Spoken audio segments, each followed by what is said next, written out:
ನನ್ನಂತ ವಿದ್ಯಾರ್ಥಿಗಳು, ನನ್ನಂತ ಎಷ್ಟೋ ಜನ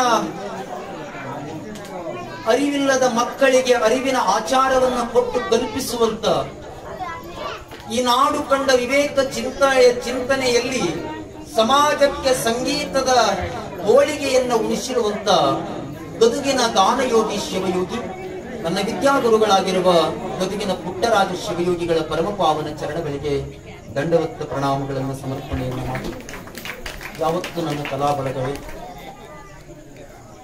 ಇಲ್ಲಿವರೆಗೆ ನಮ್ಮ ನಿರೂಪಕರು ಬಹಳ ಅದ್ಭುತ ಮಾತಾಡಿದ್ರು. ಏನ್ರಿ ಅವ್ರಿಗೆ ನೀವು ಹೊಗಳ್ತೀರಿ, ನಿಮ್ಗೆ ಅವ್ರು ಹೊಗಳ್ತಾರೆ, ಇದೇ ನಡೆಸಿರಿ ಅಂತ ತಲೆಯಾಗ ಬಂದಿರ್ತೀರಿ. ಅವ್ರು ಮಾತಾಡಬೇಕಾದ್ರೆ ಪರಿವರ್ತನೆಯ ಮಾತುಗಳನ್ನ ನಾನು ಮಾತಾಡಿದ್ದೀನಿ ಅಂತ ತಿಳ್ಕೊಂಡು ಹೇಳಿದ್ರು.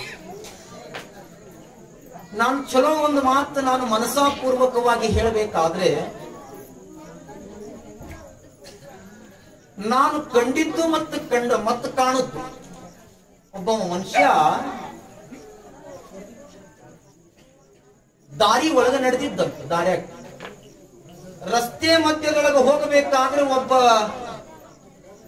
ಏನು ಕೆಲಸಕ್ಕೆ ಬಾರದೇ ಇರೋ ವ್ಯಕ್ತಿ ಕೂತಿದ್ದಂತ. ಏನು ಕೆಲಸಕ್ಕೆ ಬರಂಗಿಲ್ಲ. ಅವನು ಕೂತಿದ್ದ, ಅವನನ್ನ ಕಂಡು ಮತ್ತೊಬ್ಬ ವ್ಯಕ್ತಿ ಎತ್ತನಂತ, ಅವ ಕೂತಾನಲ್ಲ ಅವಂದ ಆರಾಮದ ಅಂತ ಇವ ನಡ್ಕೋತ ಹೋಗವಂತನಂತ. ಆ ಕುತ್ತವದಿ ಅವ ಕುತ್ತವೇನಂತಿರ್ತಾನಂದ್ರ, ನನಗೆ ಕುತ್ತಿ ಮೈ ಮುಗ್ಲಾಗ್ಬಿಟ್ಟದ, ನನಗೆ ಯಾವುದರಲ್ಲಿ ಸುಖ ಇಲ್ಲ. ಅವ ಎಷ್ಟು ಚಲೋ ನಡ್ಕೋತ ನಡೆದನ ನೋಡು, ಅವನಿಗಿಂತ ಸುಖ ಮತ್ತೆಲ್ಲದ ಅಂತ ಇವ ಕುತ್ತವಂತ. ಅವ್ರ ಇಬ್ರು ಮಂದಿಗೂ ಗೊತ್ತಿಲ್ಲ, ನಾ ಕುತ್ತದ್ರೊಳಗೆ ಸುಖ ಕಾಣಕತ್ತೀನಿ, ಅವ ನಡ್ಕೋತ ಹೋಗೋದ್ರೊಳಗೆ ಸುಖ ಕಾಣಕತ್ತಾನ. ನಾವು ಏನ್ ಮಾಡಾಕತ್ತೀವಿ ಗೊತ್ತೇನು, ನಾವು ಇದ್ದದ್ರೊಳಗೆ ಸುಖ ಕಾಣೋರಲ್ಲ, ಮತ್ತೊಬ್ರದ್ದು ನೋಡೇ ಸುಖ ಕಾಣಕತ್ತೀವಿ. ಮತ್ತೊಬ್ರು ನೋಡಿದ್ರೆ ಸುಖ ಅಂತೂ ನಮಗಾಗಂಗಿಲ್ಲ, ದುಃಖನ ಆಗುತ್ತ. ನೀ ಮಾಡೋ ಕೆಲಸವನ್ನ ನೀನೇ ಸುಖವಾಗಿ ಕಂಡ್ರೆ ಅಲ್ಲೇ ಸುಖ ಸಿಗುತ್ತ ಅನ್ನೋದನ್ನ ಅರ್ಥ ಮಾಡ್ಕೋಬೇಕು. ಹಾಗಾಗಿ ನಾವು ಏನು ತಿಳ್ಕೊಳ್ಳೋದು ಅಂತ ಕೇಳಿದ್ರೆ, ನಾನು ಪರಿವರ್ತನೆ ಮಾಡೋಕ್ಕಿಂತ ಹೆಚ್ಚಾಗಿ ನಿಮ್ಮ ಮನಸ್ಸುಗಳಿಗೆ ಪರಿವರ್ತನೆ ದಾರಿಗೆ ಬಂದುಬಿಟ್ಟವ. ನನಗೆ ಬಹಳ ಹೆಮ್ಮೆ ಆಗೋದೇನು ಅಂತ ಕೇಳಿದ್ರೆ, ತಾಯಂದ್ರೆ ನಿಮ್ಗೆಲ್ಲ ನೋಡಿದ್ರೆ ಇಷ್ಟು ಜನ ಬಂದು ಕುತ್ಕೊಂಡು ಇಷ್ಟು ಚೆನ್ನಾಗಿ ಕೇಳಾಕತ್ತೀರ ಅಂದ್ರ, ಇದು ನನ್ನ ಮಾತುಗಳಿಂದ ಅಲ್ಲ, ನಿಮ್ಮೆಲ್ಲರಿಗೂ ಕೂಡ ಮಹಾಲಕ್ಷ್ಮಿ ತಾಯಿ ಅಣಿಬಸವೇಶ್ವರರ ಮಂಗಳದೊಳಗೆ ಕುತ್ಕೊಂಡು ಸನ್ಮಂಗಲದ ಆಶೀರ್ವಾದವನ್ನು ದಯಪಾಲಿಸ್ತಾರೆ. ಆ ಶಕ್ತಿಯನ್ನು ಅವರಲ್ಲಿದೆ. ಹಾಗಾಗಿ ಇವತ್ತಿನ ದಿನ ಈ ಕಾರ್ಯಕ್ರಮಕ್ಕೆ ಆಗಮಿಸಿರುವಂತ ಮಾತೆಯರೇ, ಮುದ್ದು ಮಕ್ಕಳೇ, ಶರಣು ತಾಯಿ ತಂದೆ ಬಳಗದವರೇ, ಮತ್ತೊಬ್ಬರ ಹೊಟ್ಟಿ ಮ್ಯಾಲ ಹೊಡಿಲಾರದಂಗ ದಿನನಿತ್ಯವೂ ದುಡದೇ ತಿನ್ನಬೇಕನ್ನುವಂತ ಎಲ್ಲಾ ಕಾಯಕ ಯೋಗಿಗಳೇ, ನಿಮ್ಮೆಲ್ಲರಂತರ ಆತ್ಮಕ್ಕೆ ಭಕ್ತಿ ಪೂರ್ವಕ ಶರಣಾರ್ಥಿಗಳನ್ನು ಸಮರ್ಪಣೆಯನ್ನು ಮಾಡಿ.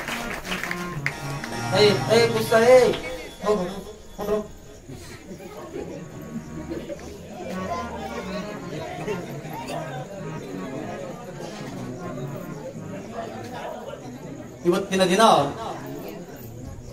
4ನೇ ದಿನದ ಪ್ರವಚನ.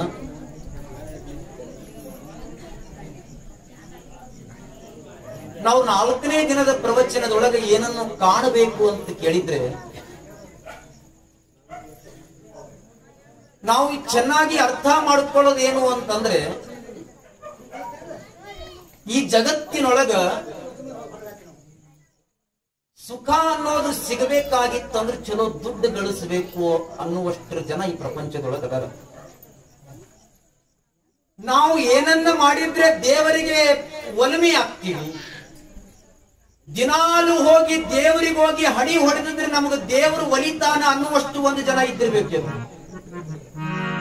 ನಾನು ಯಾವಾಗಲೂ ಕೂಡ ಒಂದು ಮಾತನ್ನ ಬಹಳ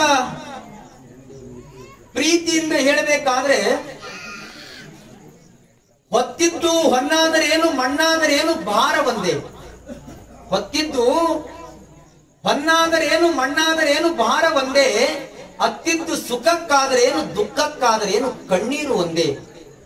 ಕಲಿತಿದ್ದು ಕನ್ನಡ ಆದರೇನು ಇಂಗ್ಲಿಷ್ ಆದರೇನು ಪಡೆದುಕೊಂಡಿರುವಂತ ಜ್ಞಾನ ಒಂದೇ. ಹಾಡುವ ಸಂಗೀತ ಕರ್ನಾಟಕೀಯ ಸಂಗೀತ ಆದರೇನು ಶಾಸ್ತ್ರೀಯ ಸಂಗೀತ ಆದರೇನು ಸಪ್ತ ಸ್ವರಗಳ ಗುಚ್ಛ ಒಂದೇ. ಸ್ವತಂತ್ರ ಧೀರ ಸಿದ್ದೇಶ್ವರ, ನಿನ್ನನ್ನ ಸ್ಮರಣೆ ಮಾಡುವ ವಿಧಾನಗಳು ಬೇರೆ ಬೇರೆ ಆದ್ರೆ ಏನು, ನೀನು ಮಾಡುವ ಸ್ಮರಣೆ ಒಂದೇ ಅಂದಂಗ ನಮ್ಮ ತಾಯಂದ್ರು ನೋಡೋದಾರ್ವೆ ಪುಟ್ಟ ಗೌರಿ ಆದರೇನು ಮಂಗಳ ಗೌರಿ ಆದರೇನು ಸುದ್ದಿದ್ದು ಮನಿ ಚಿತ್ತಿ ಚಿತ್ರಾನ್ನ ಮಾಡುವ ವಿಧಾನ ಒಂದೇ. ಬದಲೇನದವ? ನಾವು ಚೆನ್ನಾಗಿ ಏನು ಅರ್ಥವನ್ನ ಮಾಡ್ಕೋಬೇಕು ಅಂತ ಕೇಳಿದ್ರೆ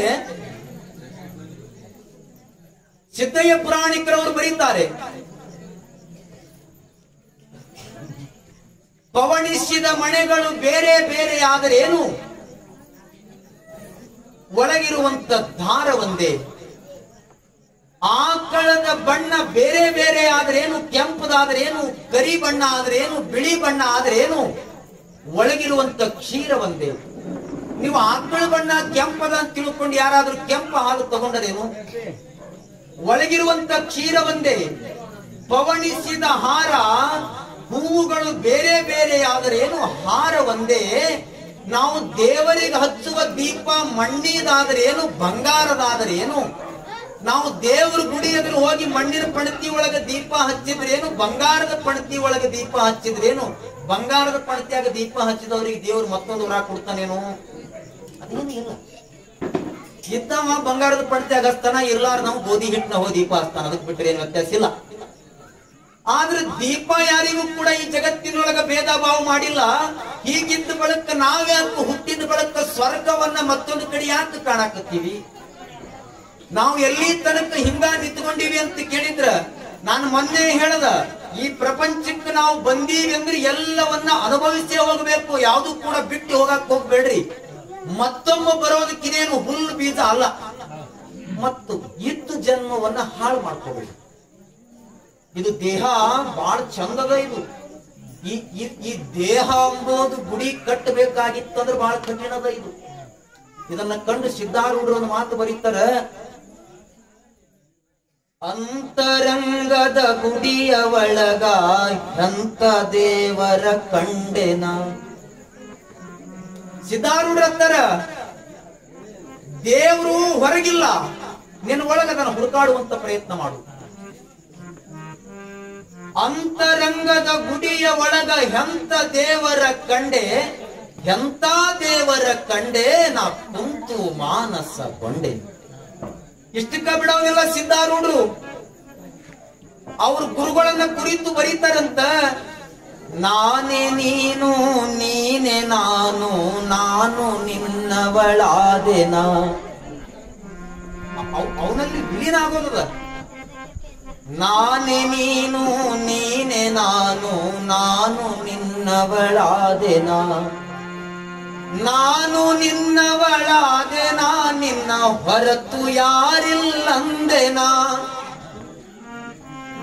ನಾವು ದೇವರ ಒಳಗ ನಾವು ಹೋದು ಅಂದ್ರ ಅದಕ್ಕೆ ಬಿಟ್ಟರೆ ಮತ್ತೊಂದು ಪ್ರಪಂಚ ಇಲ್ಲ. ಈ ಜಗತ್ತಿನೊಳಗ ನಿಜವಾದ ದೇವರುಗಳು ಯಾರು ಅಂತ ಕೇಳಿದ್ರೆ, ಮಕ್ಕಳೇ ನಾವು ನಿಮ್ಗೆಲ್ಲ ಒಂದು ಮಾತು ಹೇಳೋದು, ನೀವು ಬೆಳಗ್ಗೆ ಎದ್ರು ಹೋಗಿ ಅಣಿ ಬಸವನ ಹಣಿ ಹೊಡಿತಿರೋ ಬಿಡ್ತಿರೋ ಗೊತ್ತಿಲ್ಲ, ಮೊದಲು ನಿಮ್ಮ ಹಡದ ತಾಯಿ ತಂದೆಗಳ ಪಾದಕ್ಕೆ ಬಿದ್ದ ಬಿಡ್ರಿ, ಅಲ್ಲೇ ದೇವರದನ.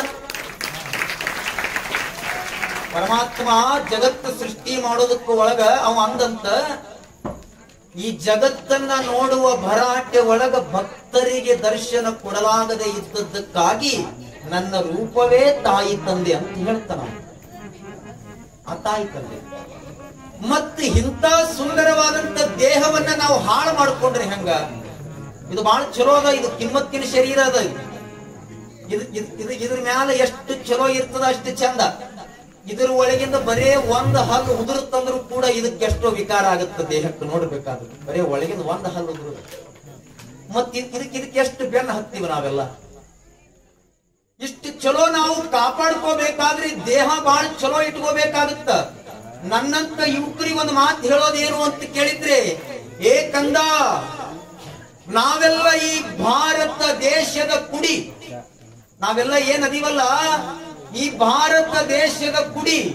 ನೀವು ಸೇದಾಕ್ ಹೋಗಬೇಡ್ರಿ, ಸಿಗರೇಟ್ ಬಿಡಿ.